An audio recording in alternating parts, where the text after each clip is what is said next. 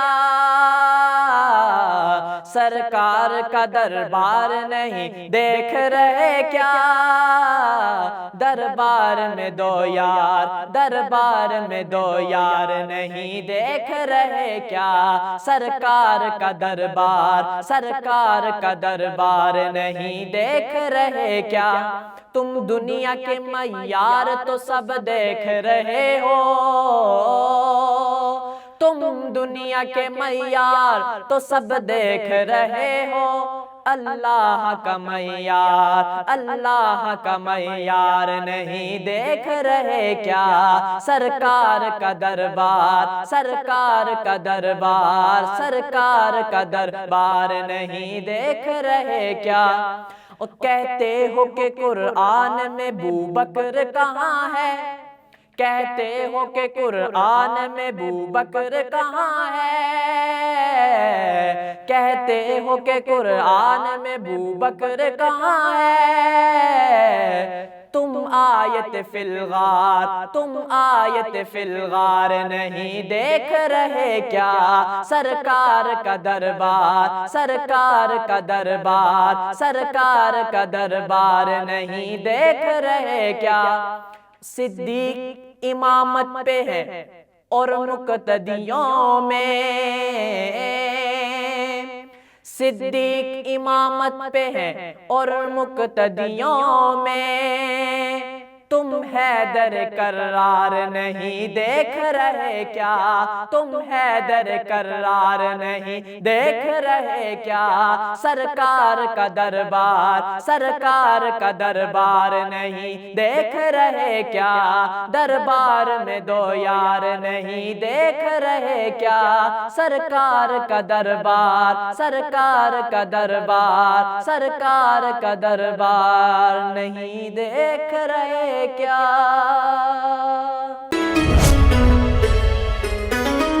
الحمد للہ رب العالمین والصلاة والسلام علی اشرف الانبیاء والمرسلین وعلی آلہ واصحابہ اجمعین، اما بعد فاعوذ باللہ من الشیطان الرجیم، بسم اللہ الرحمن الرحیم۔ تمام دیکھنے سننے والوں کو السلام علیکم ورحمۃ اللہ وبرکاتہ۔ میں ہوں قرۃ العین اور آپ ملاحظہ فرما رہے ہیں حق نیوز کی جانب سے خصوصی رمضان ٹرانسمیشن نور سحر۔ ناظرین کرام، جیسا کہ آپ جانتے ہیں کہ ہم مختلف اصلاحی عنوانات کے ساتھ آپ کے سامنے حاضر خدمت ہو رہے ہیں، لہٰذا آج بھی ہم نے ایک ایسا ہی اہم موضوع چنا ہے جو ہماری اصلاح کے ساتھ بہت گہرا تعلق رکھتا ہے۔ ہم جانتے ہیں کہ انسانی جان بہت مقدم ہے، اور انسانی جان کے علاوہ دوسرے نمبر پر جو اہم چیز ہے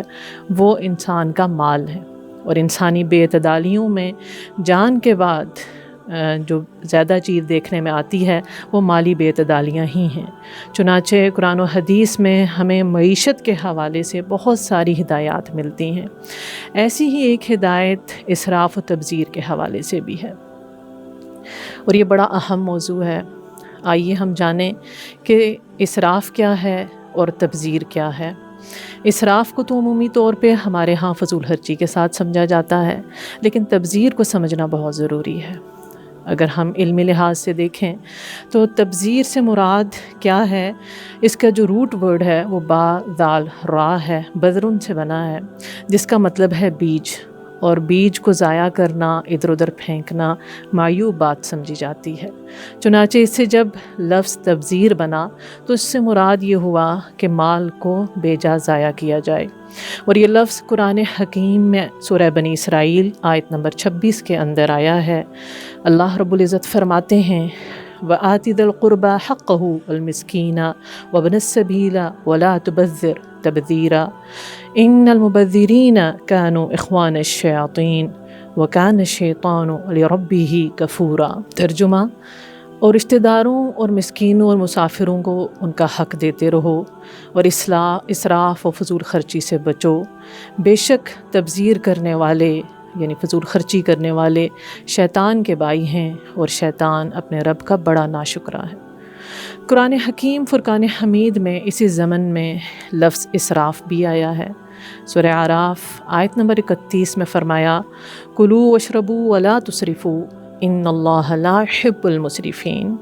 کھاؤ اور پیو اور اسراف نہ کرو، بے شک اللہ تعالیٰ اسراف کرنے والوں کو پسند نہیں کرتا۔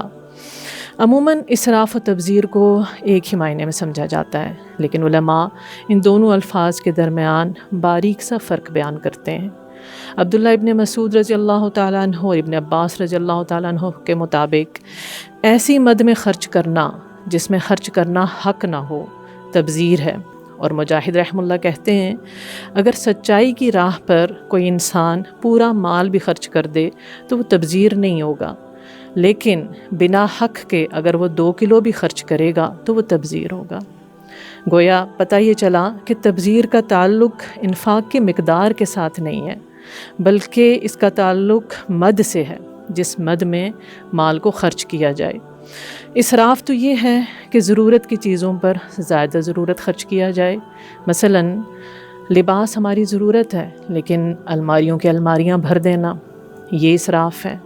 کھانا پینا ہماری ضرورت ہے لیکن بے بہا ڈشز کو اپنی عادت بنا لینا، یہ اسراف ہے۔ اور تبذیر کیا ہے؟ تبذیر وہ خرچ ہے جو ناحق کیا جائے۔ اس میں 3 چیزیں آتی ہیں، تبذیر کے اندر 3 چیزیں آتی ہیں۔ نمبر 1 دکھاوے کے لیے خرچ کیا جائے، نمبر 2 ناجائز اور گناہ کے کاموں میں خرچ کیا جائے، نمبر 3 حیثیت سے بڑھ کر خرچ کیا جائے حتیٰ کہ انسان قرض دار ہو جائے۔ حقیقتاً دنیا کے حرام کاروبار تبذیر کی وجہ سے ہی چل رہے ہیں۔ سپلائی میٹ دا ڈیمانڈس، اگر ڈیمانڈ نہ ہو تو حرام کام بھی رک جائیں۔ اسی لیے قرآن حکیم نے روٹ کاز کو پکڑا اور کہا کہ ولا تبذر، اور اس کی اس قدر قباحت بیان کی کہ ایسا کرنے والے کو شیطان کا بھائی قرار دے دیا۔ اور یہاں شیطان کی جو خصلت بیان کی وہ ہے ناشکری۔ اس آیت کو سمجھنا بہت ضروری ہے، دیکھنے کی ضرورت ہے کہ مبذرین کس طرح سے شیطان کے بھائی بن جاتے ہیں، گویا کہ وہ شیطان کے ہم قبیلہ ہیں۔ ایک تو گناہ اور معصیت کے کاموں میں خرچ کر کے انسان شیطان کو سپورٹ کرتا ہے، دوسرا دکھاوے کے لیے خرچ کر کے معاشرے میں انریسٹ یعنی بے سکونی پیدا کرتا ہے۔ ہمارے معاشرے میں عمومی رویہ کیا ہے؟ شادی بیاہ کی رسومات کو دیکھ لیجئے، اپنے باقی گھریلو معاملات کو دیکھ لیجئے۔ شریعت مطہرہ تو ولیمے کو سنت قرار دیتی ہے، اور ہم نبی صلی اللہ علیہ وسلم کے سنت مبارکہ دیکھتے ہیں کہ اگر کبھی کھانے کو میسر نہ ہوا کچھ تو صحابہ نے مل کر 1 ڈش گیدرنگ کر لی اور ولیمہ ہو گیا، اور کبھی بکری کے ایک بچے پر ولیمہ کر لیا گیا۔ اور یہی نبی صلی اللہ علیہ وسلم نے فرمایا کہ ولیمہ کرو چاہے ایک بکری کا ہی کرو، لیکن ہم اپنی سیلیبریشنز کو دیکھیں۔ ہم نے 15 ایونٹس بنا دیے ہیں شادی کے، اور جتنے ایونٹس بڑھ رہے ہیں اتنی ہی تبذیر بڑھتی جا رہی ہے۔ اللہ تعالیٰ یوں تو کوئی قدغن نہیں لگاتا کہ تم کتنا مال خرچ کرو اور کتنا نہ خرچ کرو، ہر ایک نے اپنی حیثیت کے مطابق ہی خرچ کرنا ہے، لیکن جس چیز سے اللہ رب العزت منع فرماتا ہے وہ ہے مقابلہ بازی۔ ہم شادی بیاہ کے علاوہ دیکھیں اپنے لباس کے اندر، اب جو ایک کلچر بن چکا ہے، برانڈز کی ریس ہے، ڈیزائنر ویئرز کی ریس ہے، ایک دوسرے سے اچھا پہننے کی ریس ہے، اس چیز کی ممانعت ہے۔ سادہ سا اصول ہے، آسائش بھی جائز ہے، آرائش بھی جائز ہے، لیکن نمائش جائز نہیں ہے۔ اس نمائش کی وجہ سے معاشرے کے اندر ایک ریٹ ریس لگ جاتی ہے۔ اہل ثروت کے بنائے گئے ٹرینڈز معاشرے میں عام انسانوں کی زندگیوں کو اجیرن بنا رہے ہیں۔ شادی بیاہ کرنا مشکل تر ہوتا چلا گیا ہے، اور یوں بے حیائی کے چور دروازے کھل گئے ہیں۔ تو یہ تو شیطان کی سب سے بڑی سپورٹ ہو رہی ہے، کیونکہ شیطان تو بے حیائی اور فحش کا ہی حکم دیتا ہے، اور تبذیر کر کے شادی کے کلچر کو بہت زیادہ شادی بیاہ کو بہت زیادہ مشکل بنا کر فحاشی اور بے حیائی کے دروازے کھولے جا رہے ہیں اور حلال راستوں کو مسدود کیا جا رہا ہے۔ لہٰذا ہمیں سوچنے کی ضرورت ہے، خصوصاً وہ لوگ جن پر اللہ رب العزت نے کرم کیا، جو اہل ثروت ہیں، ان کو دیکھنا چاہیے کہ وہ معاشرے کے اندر کس طرح کے ٹرینڈ سیٹ کر رہے ہیں۔ آج دا جگ پروانہ اے ہو، جدا جگ پروانہ اے او بابا زہرا دا حسنین دا نانا اے او بابا زہرا دا حسنین دا نانا اے او پتایا پنوحالاں دا او پتایا پہ نوحالاں دا او مندیاں نو گل لاؤنا ہوندا کم لجپالاں دا او مندیاں نو گل لاؤنا ہوندا کم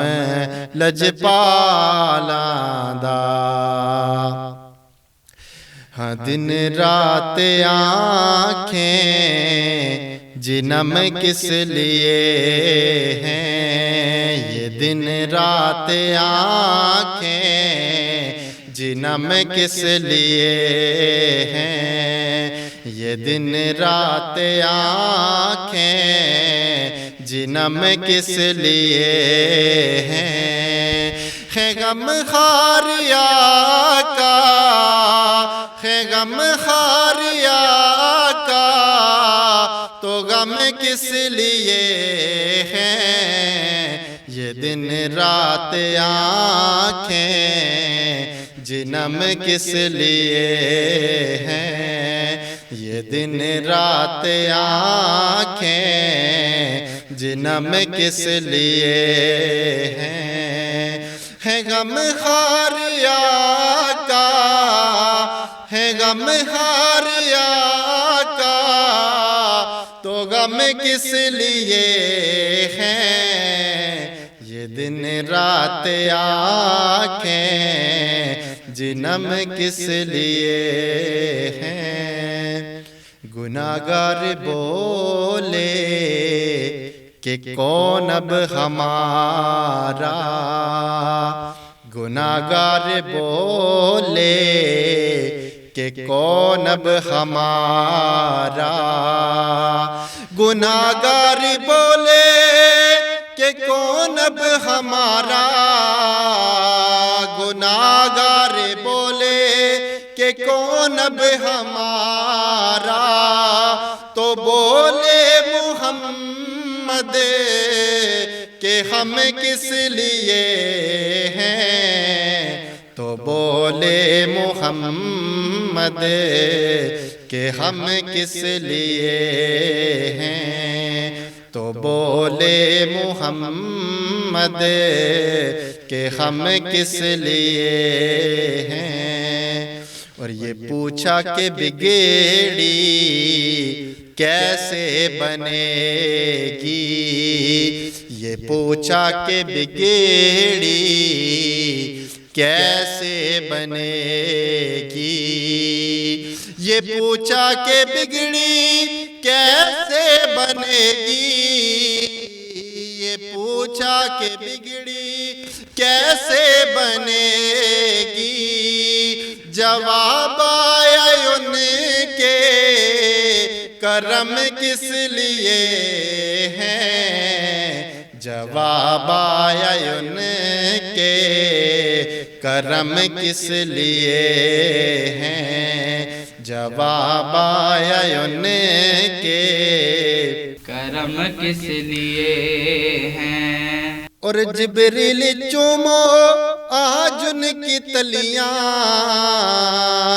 ہے جبریل چومو آج ان کی تلیاں بنے لب تیرے محترم کس لیے ہیں بنے لب تیرے محترم کس لیے ہیں غم خاریا کا ہے غم خاریا کا تو غم کس لیے ہے غم خاریا کا تو غم کس لیے ہیں اور مقطع سماعت کیجئے گا کہ یقیناً وہ آئیں گے مدفن میں حاکم یقیناً وہ آئیں گے مدفن میں حاکم یقیناً وہ آئیں گے مدفن میں حاکم یقیناً وہ آئیں گے مدفن میں حاکم تو زندہ خدا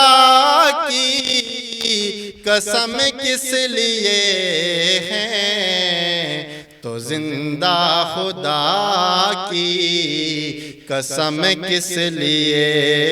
ہیں تو زندہ خدا کی قسم کس لیے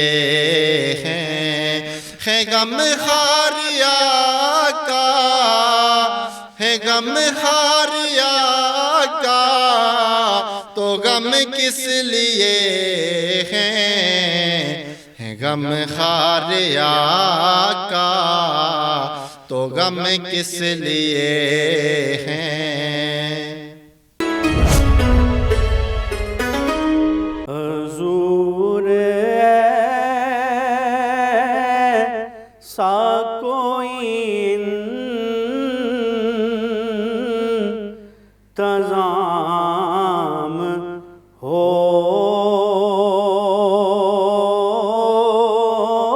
جائے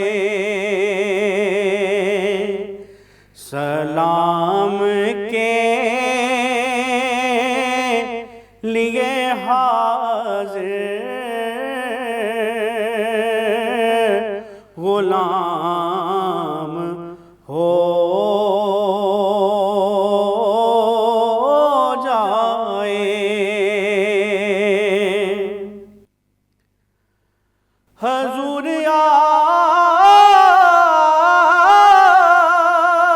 آپ جو سن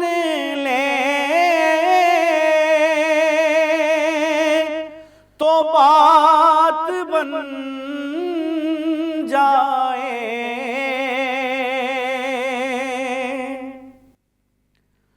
حضور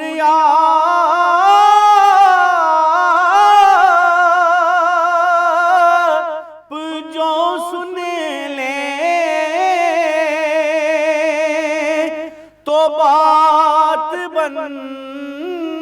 جائے حضور آپ جو کہہ دیں تو کام ہو جائے حضور آپ جو کہہ دیں تو کام ہو جائے اور تجلیوں سے میں بھر لوں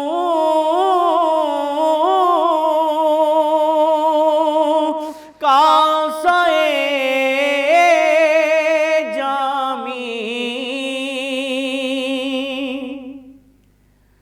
تجلیوں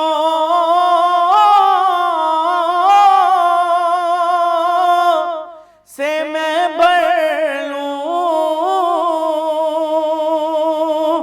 کاسے جامی کبھی جو ان کی گلی میں قیام ہو جائے کبھی جو ان کی گلی میں قیام ہو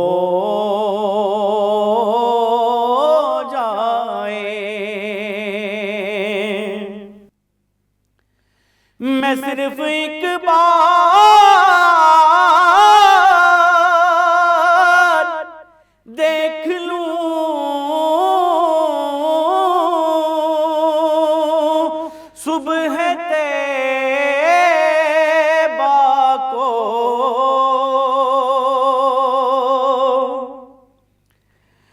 میں صرف ایک بار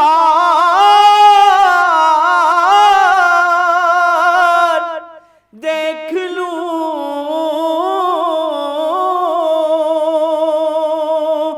صبح طیبہ کو، بلا سے پھر میری دنیا میں شام ہو جائے، سلام کے لیے حاضر غلام ہو جائے، سلام کے لیے حاضر غلام ہو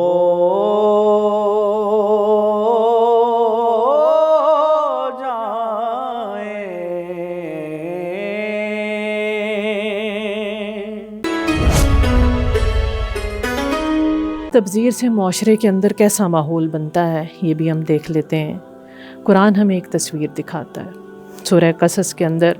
قارون کا قصہ آیا اور ہم میں سے ہر کوئی تقریباً اس سے واقف ہے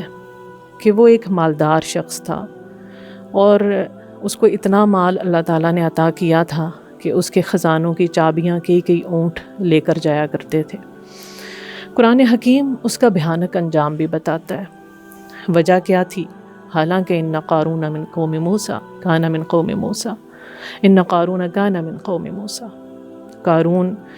موسیٰ علیہ السلام کی قوم میں سے تھا، مسلمان تھا اور اس نے کوئی حرام کمائی نہیں کی تھی، لیکن اس کا گناہ، اس کا جرم کیا تھا؟ قرآن ہی بتاتا ہے کہ وہ اپنے پیسے کا صحیح مصرف نہیں رکھتا تھا۔ وہ جب نکلتا تو اپنے دولت کو فلانٹ کرتا ہوا، اپنے دولت کی نمائش کرتا ہوا نکلتا تھا، اور جب اس کو کہا جاتا کہ بھلائی کے کاموں میں خرچ کرو تو وہ کہتا تھا کہ یہ سب تو مجھے میری صلاحیت کی بنا پر ملا ہے، میری اپنی قابلیت کی بنا پر ملا ہے، تو اس میں کسی اور کا کیا حق ہے؟ گویا وہ تکبر کا شکار تھا اور وہ کہتا تھا کہ آئی ڈیزرو اٹ، یہ میرا حق ہے۔ لوگ اس کو منع کرتے لیکن وہ سنتا نہ تھا۔ قرآن ہی ہمیں یہ تصویر دکھاتا ہے کہ جب وہ ایک دفعہ اپنے مال و اسباب کے ساتھ اتراتا ہوا نکلا تو کچھ کمزور ایمان والے اس کو دیکھ کر حسرت کرنے لگے کہ کاش اللہ تعالیٰ ہمیں بھی یہ سب عطا کر دے۔ تو میں اور آپ اس چیز کو سمجھ سکتے ہیں کہ جب معاشرے میں دولت کا ایسا شو آف ہوتا ہے تو لوگوں کی نفسیات کے اوپر کیا اثر پڑتا ہے۔ محروم طبقے اور محروم لوگ کمپلیکس کا شکار ہوتے ہیں، ان کے اندر بے چینیاں پیدا ہوتی ہیں، خدا سے بدگمان ہوتے ہیں، اپنی تقدیر پر ناراض ہوتے ہیں اور شکوہ گناہ ہو جاتے ہیں۔ یہی تو شیطان چاہتا ہے کہ بندہ اپنے رب سے دور ہو جائے۔ اللہ رب العزت نے قارون کا جو انجام بیان کیا، کہا فخسفنا بہ وبدارہ الارض، اللہ تعالیٰ نے اس کو اور اس کے گھر کو زمین میں دھنسا دیا اور وہ ہلاک کر دیا گیا، حالانکہ وہ مسلمان قوم میں سے تھا۔ اس قصے کے اندر ہمارے لیے بہت سارے لیسنز ہیں جن پر ہمیں غور کرنے کی ضرورت ہے، اور یہ قصہ ہمیں اپنے پیسے کے استعمال کے بارے میں محتاط ہونے کی تعلیم دیتا ہے۔ نبی اکرم صلی اللہ علیہ وسلم نے فرمایا، عبداللہ ابن مسعود راوی ہیں اس حدیث کے، کہ آدمی کا پاؤں قیامت کے دن اس کے رب کے پاس سے نہیں ہٹے گا یہاں تک کہ اس سے 5 چیزوں کے بارے میں پوچھ لیا جائے۔ اس کی عمر کے بارے میں کہ اسے کہاں صرف کیا، تو یہاں یہ بھی دیکھ لیتے ہیں کہ ہماری عمریں کہاں کھپ رہی ہیں، ہماری صلاحیتیں کہاں کھپ رہی ہیں، ہمیں اس کا جواب دینا ہے۔ پھر دوسری چیز، اس کی جوانی کے بارے میں سوال کیا جائے گا کہ اسے کہاں کھپایا۔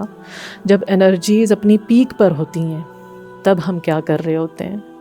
اس کے بارے میں ہمیں اللہ کو جواب دینا ہوگا۔ تیسری چیز، اس کے مال کے بارے میں، کہاں سے کمایا اور کس چیز میں خرچ کیا، اور اس علم کے بارے میں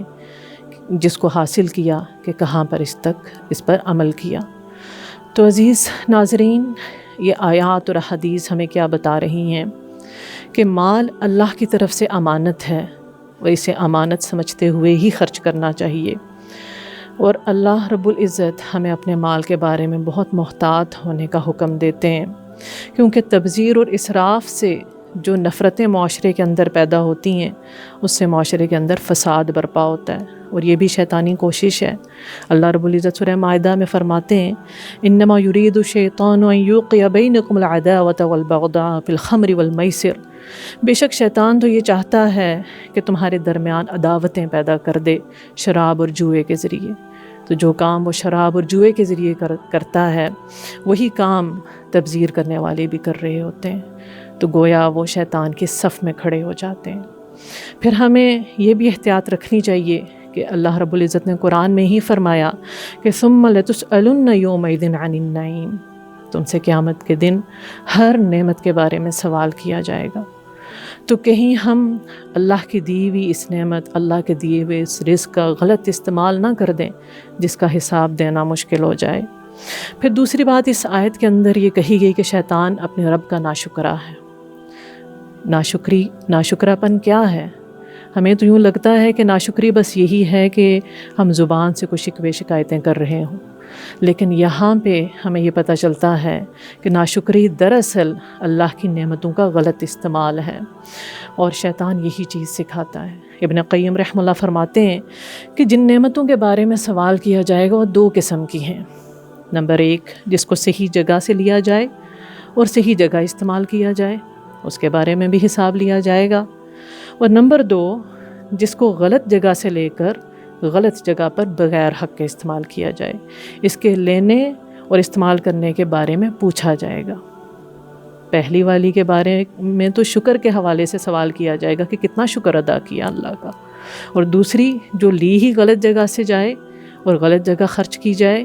تو اس کے تو دونوں بارے میں سوال ہوگا۔ چنانچہ اللہ کے نبی نے فرمایا کلوا واشربوا وتصدقوا والبسوا غیر مخیلہ ولا سرفا، کھاؤ پیو اور صدقہ کرو اور پہنو لیکن اسراف اور تکبر سے بچو۔ مغیرہ بن شعبہ سے مروی ہے کہ اللہ نے 3 چیزوں کو تمہارے لیے ناپسند کیا ہے، فضول باتوں کو، مال ضائع کرنے کو اور زیادہ سوالات کرنے کو۔ اور اللہ کے نبی نے فرمایا کسی آدمی نے کوئی برتن نہیں بھرا جو پیٹ سے زیادہ برا ہو۔ عزیز ناظرین، اللہ رب العزت عباد الرحمن کی صفات بیان کرتے ہوئے قرآن حکیم میں فرماتے ہیں، سورہ فرقان آیت نمبر 67، والذین اذا انفقوا لم یسرفوا ولم یقتروا وکان بین ذلک قواما، جو خرچ کرتے ہیں تو نہ اسراف کرتے ہیں نہ بخیلی کرتے ہیں، بلکہ ان دونوں کے درمیان معتدل طریقے پر خرچ کرتے ہیں۔ تو یہ وہ صفات ہیں جو اللہ نے اپنے محبوب بندوں کی بیان کی ہیں۔ تو ناظرین کرام، ان تمام آیات اور حدیث کی روشنی میں جو چیز ہمیں پتہ چلتی ہے وہ یہ ہے کہ اپنے مال کے استعمال کے معاملے میں ہم محتاط رہیں، اس کو امانت سمجھتے ہوئے استعمال کریں، اور اس کا ایسا استعمال کریں جس سے رب بھی راضی ہو اور ہمارے معاشرے پر بھی اس کے اچھے اثرات مرتب ہوں۔ اللہ رب العزت سے دعا ہے کہ ہماری ساری کوتاہی درگزر فرمائے اور ہمیں بہترین عمل کی توفیق عطا کرے۔ وآخر دعوانا ان الحمد للہ رب العالمین۔ السلام علیکم ورحمۃ اللہ وبرکاتہ۔